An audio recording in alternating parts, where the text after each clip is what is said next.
Palace 0, Newcastle 0. It's Eagle Eye Football here with Adam. Good point. I'm very happy. If someone had offered me 2 points at the beginning of this week, I'd have taken it. And that sounds so pessimistic to be sitting here as a Palace fan and saying I'm really happy with 2 draws, but that was a really hard-fought point today. We had chances, they had chances, but in reality, no one really produced the goods there. And actually, I think that was probably a fair result. Absolutely. First half, it was very difficult for Joe Ward. You feel like they were overloading his side. Should Clyde just start every game from now on? Well, again, it comes down to the thing of when you put a player like that into the game, and look, you had Klein who'd already played midweek, maybe a little bit older, maybe not so much match fit, but actually Klein maybe wouldn't have done so well there. Like Ward was the captain there, he actually marshalled the troops, and he did a great job. So it's tough to say that, yes, he got overloaded and it was a bad job, because anytime you try and overload a player, it's going to be tough for him. So I'm hesitant to say anything too bad about Ward, to be honest.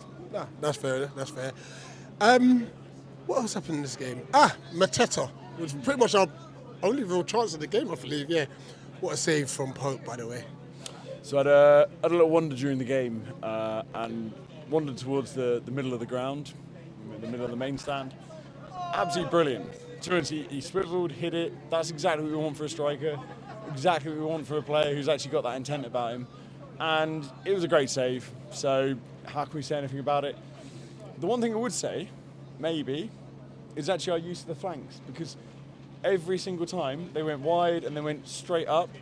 Instead of that, maybe if they were dropping a little bit deeper, maybe they started to produce a little bit more. But look, the one thing you stand on the sidelines, you realise Newcastle are so tall as a team.